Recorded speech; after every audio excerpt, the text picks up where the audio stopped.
You lead us in prayer, please.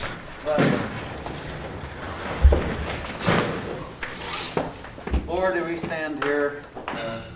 It is a privilege to stand here with these fellow council members and work together to be of service to the Cherokee people. We are in unprecedented times, and we're learning as we do this thing. And we ask you to guide us. We ask you to lead us. We ask you to take us where we need to go in this journey. And we ask you to bless the people of the Cherokee Nation. Bless the leadership of the Cherokee Nation. Amen. Roll call, sir. Yes, sir. Betsy Jordan. Leo Smith. Here. Keith Austin. Here. Hurley Buzzard. Here. Joe Bird. Ani. Julia Coates. Sean Crittenden. Ani. Joe Deere. Ani. Mike Dobbins. Here. Shannon Duncan. Ani. Daryl Legg.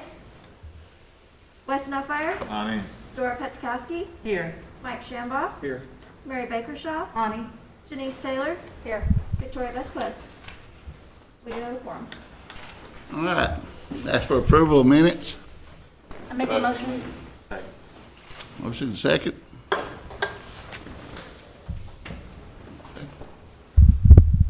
Thank you, Mr. Chair. I did want to let everyone know that after the agendas were posted, the speaker and Shelley and I visited, and in-person reports were waived. So it does appear that we'll have in-person reports based on your agenda, but we've asked those employees to practice social distancing and not join us for the meetings today. In view of what's happening and a lot of the projects that we've had going on, I did ask David Moore to attend. If we have questions for David, he'd be happy to come in and join us. Otherwise, you should have reports in your book, and I'd be happy to take any questions back you may have. That sounds good. Did Mr. Morgan come in?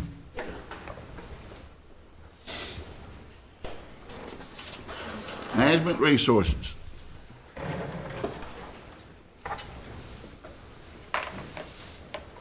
Good morning.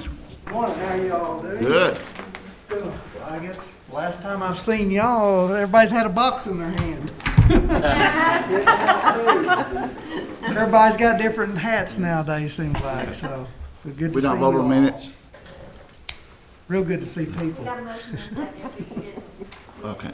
Call for a question. Call for a vote on the minutes. Got ahead of myself. So moved. Second. All in favor, say aye. Aye. All opposed? All right, now your turn, Mr. Moore. I was out there and could not hear y'all, so, Just look for updates. okay. Basically, what we've been doing since we've closed down is we've been trying to procure cleaning products, disinfecting products, PPE, everything. Since day one, we've been trying to prepare for the comeback. And like I said, everybody's wearing a lot of different hats. It's been a challenge. It's been very rewarding, frustrating, a whole bunch of stuff. You know, we've heard a lot of complaints with the food drives and different things, but you know what? We did the right thing. We're trying to keep our elders at home, our sick at home, and if you do it for the right reasons, then I think we've done a good job. Everybody's pitched in, from facility staff to you guys to, you know, administration. Everybody's worked real hard and together. That's what's been amazing. Everybody's worked together and got it done. So, been sleeping good at night. I think at this time that this is probably one of the most important programs that we've done in current times with the nation. It has helped so many people. When you work those lines, you see those people come through and they're not acting, they're needing that stuff. And very appreciative. That's what's, Very I enjoyed putting the boxes together and stuff, but the first drive that I got to go out on and do, that was when it became rewarding. To see, I mean, that we had people drive through that didn't even get food and just say, thank you. I don't need it, thank you, you know, for what y'all are doing. So I think we made probably a bigger impact than we think. you know, I really do. But a lot of people, day workers helped out, you know, packing these boxes and stuff, and it was amazing. No complaints. People just worked, man. They knew they were doing, you know, helping a little bit. So, thank y'all for letting us do it too. Seriously, it made the day go faster too. And we were one of the early ones that done it too. That's what's Yes, good about it. yeah. When people really need it there now. Yeah. Any questions? Mr. Beer? I just want to say, hey, thank you for you guys. I mean, I've witnessed it firsthand. You know, Yes. Yeah. you know, especially when we were the first day we were trying to get that forklift without running over everybody. But your guys stepped up, man. Yeah. They Yes, they have. turned into a machine. Yeah. They You know, really I mean, we had trucks coming from Tulsa, and heck, we were in and out in 30 minutes, and they were on their way back. And we're not talking one pallet; we're talking 22, 24 pallets to Yeah. 2 community organizations. So I just want to say, hey, that's an amazing job. Todd did an amazing job. I mean, Yeah. your guys stepped up. I mean, I know that wasn't in your normal No. Yeah. deal, and you know, everybody sort of fit into place, no questions, just doing Yep. good to the people. And I just want to say, well, no, I appreciate it. Thank you. We had guys that were real leery. I don't mind doing it, but man, I mean, they saw other people doing it, and man, they jumped right in. I mean, it really was. It was pretty cool. I mean, they still had to go do their jobs too, you know. But they were like, hey, you know, I got 5 minutes. Can I come up? So you know, it's pretty nice. It really was. It was neat to see everybody kind of rally and titles were out the window. You Yeah. know, people were just working and helping. So it was really pretty cool. Yeah. I enjoyed it. I appreciate you, Mr. Thank you. Moore. We appreciate you guys. I mean, y'all helped us get it out there, and that was. I think we all did a good job. That's all I had, sir. All right. Councilor Cribb? Yeah. Just to kind of echo what Joe said, I know you kind of look like Burt Reynolds today, but but I've seen you, and all of us, just, you come out and visited 3 families one day with me. Yeah. I seen you unloading food, so I just want to say thank you too on that deal, and Appreciate it. There's a whole bunch of us, Yeah. you know, doing it. just on some of these little projects, I still want to get with you. Yeah. I see Oh, we will. and just try to find a legal way to Right, exactly. to nail some of these little things. So just once we get past this old thing we're in, Man, yeah. let's get together. But I want We to say will. thank you. Oh, thank you guys. You know, Thank we're probably less than half staff and facilities Right. wise, so these guys have really had to hump up and work hard, and they have through this whole deal. But, you know, like at Bull Hollow, we got 3 guys up there. Delonaghy, we got 2 guys. So I mean, and then now they're trying to cut hay. So I mean, it's difficult. But we'll get through it. We got guys. Everybody's willing to help. That's what's nice right now. Appreciate you. Thank you. Councilor No do you have one? Was just, and it maybe end up Todd might know the answer to it. On our produce supply chain, we got that coming along pretty good? Yeah, so, you know, I mentioned, I think at the last meeting that we were working on trying to get the details squared away on that.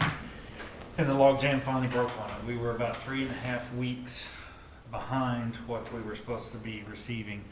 In fact, I visited with our food distribution staff yesterday, looked at the warehouse and inventory, and they are busting at the seams. In fact, they've had to offload onto some of our semi-tractor trailers because their cold storage was full. We've finished with our disaster household distributions, that allotment that we had from DHD, which were mostly dry goods. And because of the refrigerated trucks that we've now begun leasing and we've acquired 2, that way we can start to run more things out. So the milk that we've been receiving, we've probably received about 12 to 15,000 gallons of milk in the last 2 weeks. This might be the last week for that. They're supposed to let me know. They're supposed to get approval from USDA if that's going to continue beyond this week. But the produce boxes have been approved at least for the next 6 weeks. So We've got quite a bit of inventory that's coming in for that, and we're working on plans to get it out. So today, several staff are making rounds through multiple clinics and giving milk and produce to some of our employees that may not necessarily get to get out and see that, so we're going directly to them at the clinics. And then, of course, the drives that you guys have in each of your communities. So I'd say on average, we're receiving somewhere between 1,500 and 2,000 boxes of produce a week. Perfect. Well, let me know whenever we mark one down for District 3. I don't think we've got any produce yet, but appreciate you guys a lot. Appreciate you, Mr. Moore, and everything you guys and your staff have done throughout this. So. Yeah, so today we'll start planning for next week, so I'll let Ashley know that we need to get you slated down. Awesome. Appreciate it. Appreciate it. Appreciate it, Chair. Councilman Baxter? Yes, Todd, this is for you. Would any of that fresh produce be set aside for the Veneta or District 11 area? Yes. They have not had any yet. So. Okay, Okay. yeah. Like I said, we just now started getting it. We started sending it out this week based on stuff that we received and trying to make sure we get that. So we've been supplementing with We did, that. we did tend to. We got rid of everything. We'll start to see more of the produce coming Okay, out great. Thank you. this week and next. Yeah, I'll do some produce up. You gonna do I another can one up say here? that, we did a distribution at Salina, and we did it at the school, and we went to the clinic and distributed it to the employees of the clinic. Man, and they all love that produce. I mean, they did in the milk, and thank you so much. That was a big deal for everybody. But my question, I guess, would be, so it's my understanding we're out of canned goods right now. Well, and if so, will we be getting those again? Well, that's one of the things we're looking at. Originally, our plan was to phase those items out. We've invested millions and millions of dollars on food that we purchased initially, and then we supplemented that with the disaster household distributions. We can apply for that again with USDA.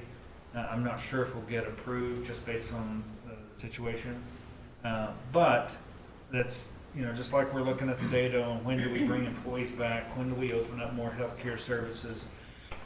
That's also a contributing factor on what services should we be providing to the community. So looking very closely at that, we may be going back and supplementing some of those with canned food items once again. And I would like to thank Mr. Moore and yourself for coming out to Kansas that day. And I think that might have been the first one that you had come to, and you were telling me how many boxes that you guys had boxed, which was unbelievable at the time. And you would finally get out in the public and give it away. But do you recall how many boxes that was that you guys had? I have no idea. How? I can remember. Well, so here's what's funny is this thing, it's all morphed over the months. When we started out at the casino, the old Tahlequah Casino, which actually worked really well for us, and the fact that we had it available and available to use, we were able to take stuff in and out. I remember the day it was 43 degrees outside. We had unloaded 3 truckloads that day, and we had topped 15,000 boxes, Yeah. 15,000 individuals that we had served that day. Well, we're well over 65,000, 70,000 that we've served now. So that seems like it was months ago. It was probably about a month and a half ago that we did that. Well, that's awesome, Chief Staff. I mean, that just kind of puts in perspective what you guys have done and how many people you served, and you guys have done a great job. We've educated quite a few Cherokees on how to operate a forklift and how to operate a pallet jack. Yes, Yeah. we have. That's a skill set that a lot of people have learned how to do quite well. Well, they're good at it. I Yeah. promise. Thank you. Councilman Dobbins? Yes, I echo all those compliments as well. But David, in health, they announced that the med school is not going to be finished on time. Is there a new finish We're, date targeting? We're still going over that right now. We're trying to hit, I think it's an August deadline for them on the basement and the first floor. We're working with a contractor. We had a meeting yesterday. We're wanting them to revise their timeline and make it happen. We're not gonna hit the date that we were expected to hit the overall, but we're still trying to make this August deadline for the basement and first floor. Because they say once they start school, if they started in the temporary area, then they have to finish that over there. So we're not giving up yet. I mean, we're still pushing it, and we'll know more within the next week or so on that timeline. Thank you, Chair. Wendell? Counselor, if I might add a little bit to that. So, you know, we suspended construction there and at the WP Mankiller Clinic. We're getting ready to start up the WP Mankiller Clinic.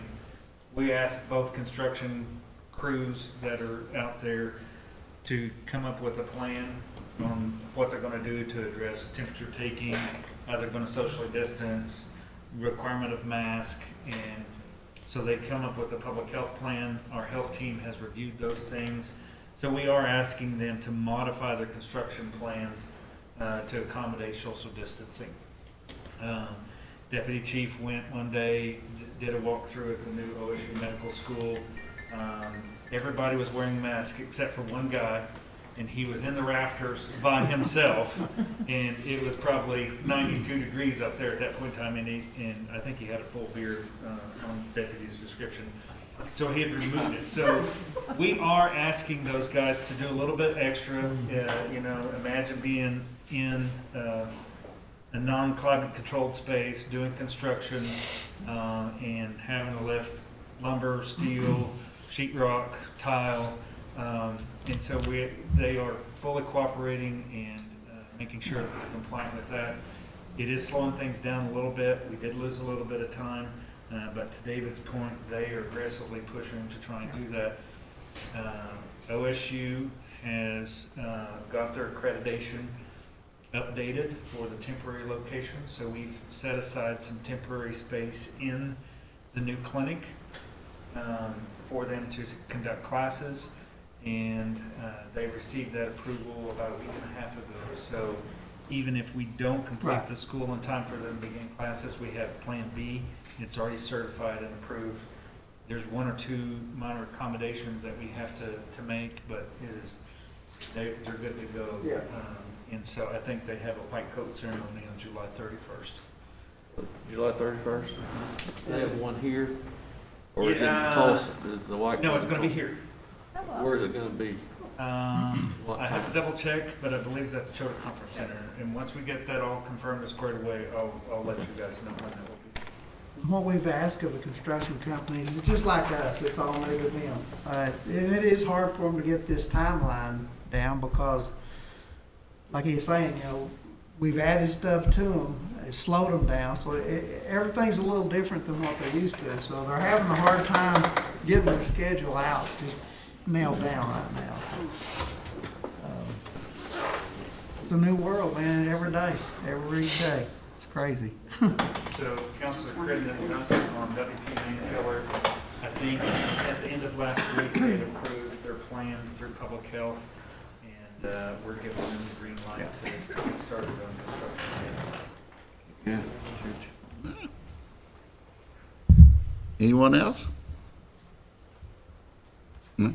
Well, I have a question, but technically it may be environmental. So got to keep a second while being the answer. Can you update us on the COVID-19 testing for facilities? Have all our facilities been tested, and what are the results? They have not all been tested as of yet. First phase, we're looking at about 900 total samples that we're going to take. We did a little bit of a learning process with our sampling crew, so thanks to Billy Hicks and Environmental Health, and then Wayne Isaacs and his crew as part of environmental programs. And then we've also got part of our health team. So they've been trained on how to conduct the testing, what they need to document, that, you know, there's chain of custody things that we need to secure on those. So we have a team of people that are going out. We've done testing in Tahlequah and Sallisaw so far. We've got the proof laid out. Without giving you any specifics, I will tell you that we about 200 tests have been executed thus far, and we've had 8 positives. We've gone back to each of those 8 positive tests, remediated those, and retested them. And all but one has returned back with a negative. So we're trying to see with that one particular test, if there's something that's interfering with the testing. And so we're going to go back and reevaluate on that one. And it's a very isolated individual place that we're testing in that particular instance. But so far, it's helped validate what we're doing. It's helped validate, and we've identified some things that some of the housekeeping crews were not addressing. We were finding that when they were using our sanitation spray, they weren't getting close to food. And so what we found was around microwaves and refrigerators, we weren't hitting that like we were supposed to. And so that's updated our cleaning protocol. So it's learning, and it's helping us to become better. I believe today they're in Catoosa, if I recall correctly. They're sampling about 5 different locations today. So I think with our first wave, we'll probably conclude with that within 2 weeks, just given the amount of time it takes to get that done. And then we usually get the results back within 24 to 48 hours on those. But it seems working quite well. I applaud the fact that we're doing the testing at the facilities. I really do. Thank you, Barry, for it. Yeah, and it also, the other thing we're doing with this is ensuring that all the products that we're using are working effectively on that. So when we do have a positive return, we're going back and cleaning it with different products to ensure that it is killing the virus and we're getting the results that we hope to see. So it's making us better through the whole process. You know, may I suggest that you issue some type of a report or something so people understand how important that testing has been. Yeah. And how grateful we are to have it, because to have the 5 positives show up already, I think that's very important. And we possibly stopped an outbreak somewhere, so thank you. Big Bird? Yes, David, what percentage of the, did you say that the OSU medical facility is completed? Oh, man. You were to guess? I think I got it in here. I'm not sure. It's hard right now because we got people in so many different areas. Last month, of course, this is a month behind, it was at 25. We're probably at 35, 40% probably right now today. Okay. So And with the shortage of beef in some areas, how is our bison herd doing? it's doing great. I mean, it's looking good. They're probably as healthy as they've ever looked. I mean, the guys have done a really good job on feeding them and stuff through the winter. Have we added some to the herd? We have, I think this report was like 20, I think we're up to 25 calves right now. We've applied for 4 or 5 from Yellowstone that Okay. have been cleared from brucellosis, so we should know pretty quick if we're getting those or not. But yeah, we're looking pretty good. They got the fence finished, and it's been a challenge to finish a fence with a few guys, Yeah. but they have got it done. Well, thank for you and your crew for helping us here at the food. Passing out the boxes there, that was well organized. And I tell those guys every day how much I appreciate them and what they're doing for our citizens. Yeah. You know, and I think they realize it. I really do. that was a good location to distribute Yeah, that, Todd. yeah. Well organized, and I like the fact that so many of our tribal members wanted the plants.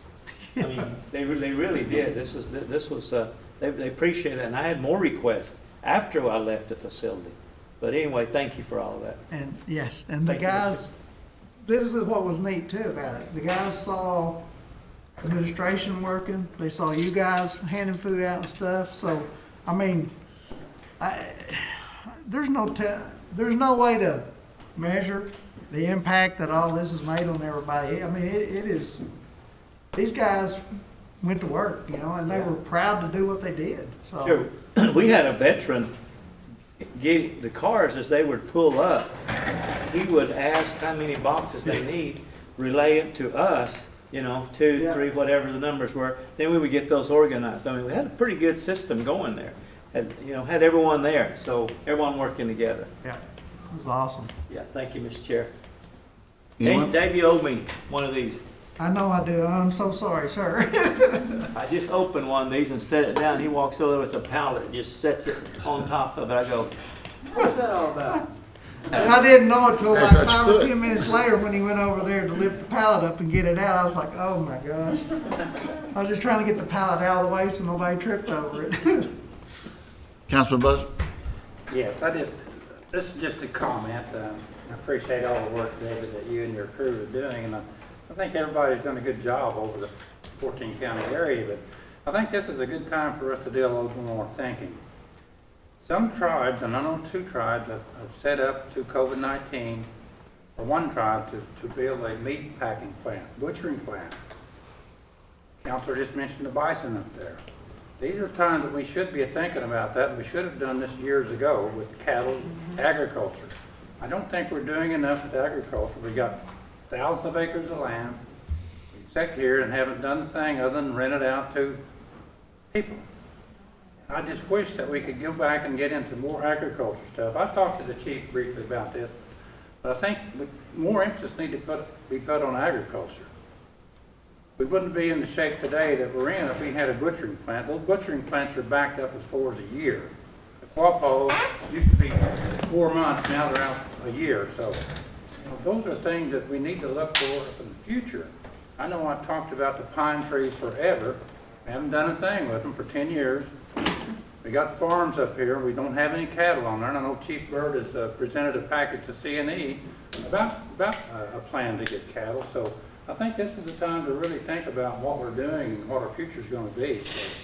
So, we're doing a good job on distributing food. I can't say enough about that, but I just think we need to be more independently a tribe to where we can actually help our people to do even more.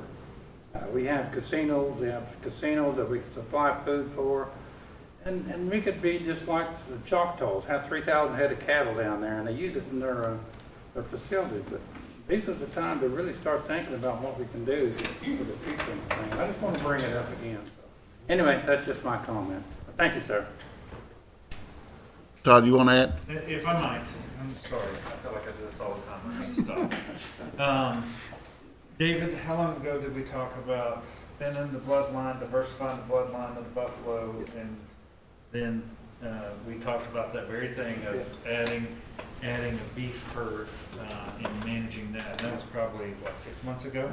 If that long. I mean, So time's we weird are right looking now. at that, and then we see the very same thing. We believe that food insecurity is going to be a problem for a while, and in particular, protein-based or meat-based products are going to be an issue. So those are the very things we're looking at. We've even looked at a mobile processing unit that you could pull up, process for a week on a location, and then roll up and go to another site and do that. So we're looking at several of those solutions to try and mitigate that and open this up and not be so reliant on others. Thank you, but very good idea. Here's something to maybe consider, and I had mentioned this to Chief a couple weeks ago, and it saved me here recently. I donate every year to a church for their hog fry. Well, hog was $4.50 a pound and up this year, so they were selling hogs at a fair barn for $100 a piece. So I ended up buying a hog, and I got an individual to butcher it, and they cut it up for that church. And that actually saved me money in doing it. But then I hear another tribe is buying pigs, and and tribal members are allowed to come in and purchase those pigs at a reduced price. I know some people who have recently bought pigs for $30 a piece, and they're 300-pound pigs. So, but you can't get them in for a year, like you said. But I don't know if there was something that we could do like that. Getting a 300-pound pig for $30. I mean, and then either selling that pig whole, or if we do have our own processing place to process it. Of course, I don't know about USDA and things like that, but you're talking, you could buy a ton of food, because I had 2 processed just recently, 2, 3, and it filled up my freezer. So, I know for families that would be a good way to get that kind of meat out to families if we did that. If not cattle, then we could look at that and getting them cheap. if we had a processing plant, our options would be wide open during times like these. Not only the cattle we own, but we could go out and buy and purchase and do. If we're selling it through casinos and stuff, I do know that would have to be USDA approved facilities, so. Marijuana. I don't know. I don't know. I mean, it's very interesting, but I think we would probably become, but of course, we take care of us first, but, just like through this, we lost a lot of manpower with age and underlying health conditions, so. That's how you know, Choctaw's got it. They bought a livestock auction down there. I don't know, you don't know if that would affect us or not, but. That's why I'll bring it up. Well, it might be something to look into. Yeah. Oh, yeah. Because I guess there's, they were actually killing pigs because they didn't have any, they couldn't Right. process them, Yeah. so they're just killing them and dumping them in giant holes and filling them up. That's terrible. Yeah. I mean, and so these pigs, you can get these pigs for reduced prices and, I don't know, just That's something the to think about. biggest problem is processing right now. It is. I mean, It's over a year out everywhere. Yeah, that's almost that way with everything, automobiles, anything manufactured right now is that way. Oh, I know, right? Real quick, Mr. Novak. Yeah, I mean, I know that's something that, I know there's a few of my people in my community, we were talking about that. How could you get a processing facility open and get your own beef processed? The COVID money being allowable to be used to get involved in the beef industry because it's providing food that is a scarce resource right now. And it's also something we're giving out. I know one thing that the Choctaws, I think, did to kind of get involved is the first thing I think they looked at doing was they purchased a livestock auction house. I think that's how they actually got started down there near Hugo. They had one, and that's how they got started because they could go and then purchase all their beef from a lot of their Cherokee, ranchers, and it's a tough business. I mean, I've got cattle of my own, and I didn't realize how much of a money pit it was. But either that, or I'm just not a smart businessman. But that I know, like in Stillwell, they have a livestock auction house. There's several of them around that I think that could be a possibility to sit down and talk with if that's something we want to get involved with, is to start looking at from that side too, is just saying, hey, listen, we want to get and at least start buying from our own Cherokee ranchers and then going from there and start building it from that way. So, but I think it's a great idea. I think it's something that we could jump on with this money and use that money to start up a business that can put Indians to work in Adair County or wherever and continue to help supply those ranchers out there in the community. So. Yeah, I can see it supplementing those ranchers, having a place to go with their cattle. Yeah. For us even, Right. so, yeah. I mean, all the food distributions that we're doing at our schools, we could help get them their meat there. I mean, it's just kind of a good community impact that we can use with that money that helps everybody. So, all right, appreciate it. I was supposed to ask one question for a dairy farmer. Go for it. There was a guy who has dairy cows. He was wanting to talk to somebody maybe in the nation about providing milk. Who would that be? Ooh. Look at me, David. That's a tough one. Chief of staff, okay. Would you go with foods, or, is this a tough? Yeah, Or is there a need, or is there even a need? well, I think there is a need. The supplemental milk that we've been receiving through this food box program that the USDA has, if it terminates, we've been able to augment and supplement what food distribution's doing and providing fresh milk as opposed to powdered milk. And I think there is a need, and we could probably take it. So if you would have them contact me, I'll do that. have them text message me. Okay, I'll do that. All right, thanks, sir. I'd like to make a comment on this food program. With all our kids being out for so long, and I'd like to see us try to keep this going as long as we can because it helps so many kids. When they come through the line and they pull over and get that cereal and start pouring milk while they're there in line, that shows they're pretty hungry. And I think most of the council would agree on that. We'd like to do that too. And on the processing plants, I'm sure everybody's had some people talk to them about processing plant, and we have land around, good land down in Sequoia County, but we could do it. And one more thing, we always talk about these our elders, you know, on our burial thing.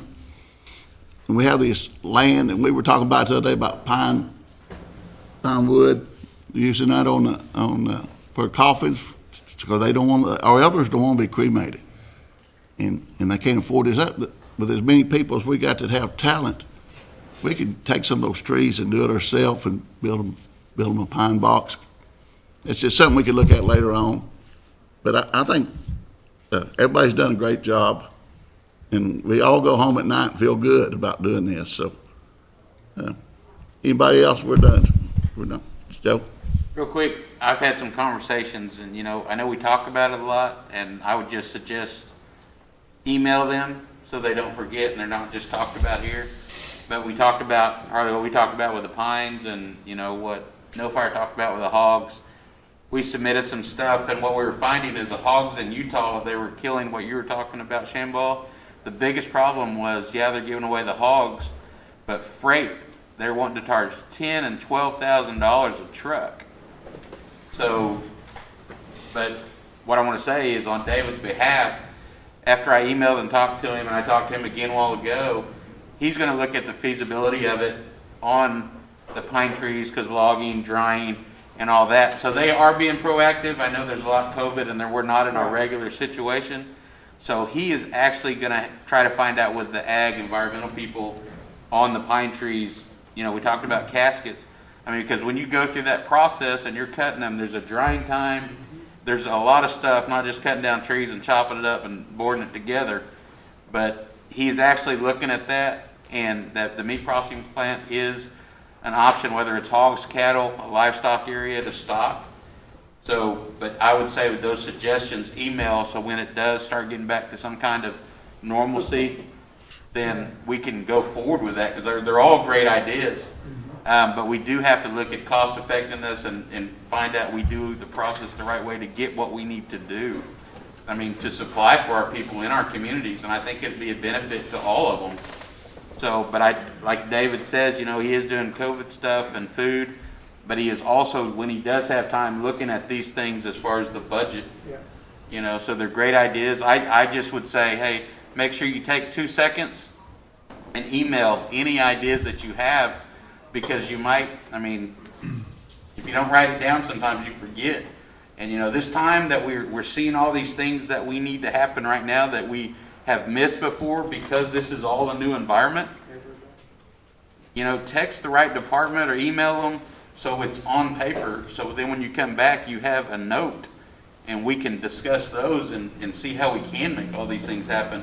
Because I think as soon as we get past this and we can get financing going again and everything back to normal, these things can go right into works, and solve some of this, whether it's growing tomatoes, building pine caskets. Meat processing for hog fries is a great idea. Because all we do is eat anyway. So, but that's just my suggestion, that some of this stuff is in the works. It just takes a process, especially when it comes to budgeting and these guys. And some of it's not David's job. He has to find the environmental guys. So there's a collective people. So, but it's our job. So it didn't bother me if you see. That's why I turned to look at Chief of Staff. I didn't think that was in my area. Yeah. So thought he would know whose area it might be. So with that whole thing, I would just just send an email. That way, not for your own deal, but for them too. That way, it's down on paper.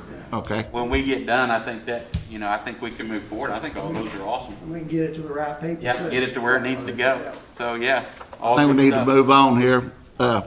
Thank you, Mr. Deere, and we do appreciate you on everything. And I think if that truck goes to Yellowstone, I'm gonna follow it if I can. No restriction. I'm gonna go up there and watch That's that a long operation. trip. Huh? I know, but I won't follow the truck. So, all right, thank you, sir. You don't want to ride in it, you want to follow it. I'll probably follow. Thank you guys very much. Appreciate y'all. All right. Real estate services, Ginger Reeves.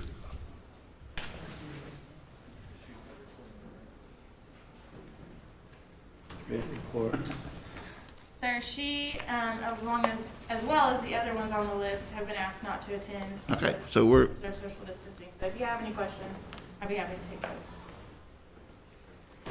Any questions?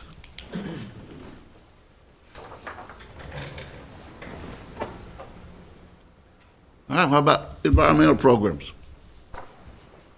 I will tell you that those environmental program folks, they're actually out sampling right now with those environmental testings that we discussed earlier. They are actually conducting tests right now in some of the remote areas of Catoosa. But I think they're in Catoosa right now. So they've submitted the report. If you guys have any questions, we'll take it back to them, or I might be able to answer some of them. Okay, moving on. Natural resources, any questions on that? Ms. Shaw? I have just one, and I was wanting to know if Secretary Harshaw has heard anything back about the temporary fishing licenses for at-large citizens. Well, yeah, we'll inquire about that, ma'am, I'm not sure. Thank you. I'm not sure on the temporary. Thank you. Anyone else? All right, any old business? New business? Announcements? I have one announcement. Going to have a food distribution Friday in Kansas at 10:30. And then we're going to move to Kenwood and have it at 1:30. So. Yep, and it's going to be at the old gym at Kansas next to the high school. And at Kenwood, it'll be at the community center. So if you're watching, tell everybody. All right, I guess we're ready to, I need a motion to adjourn. So moved. Second, everybody? Next meeting, education starts at 11.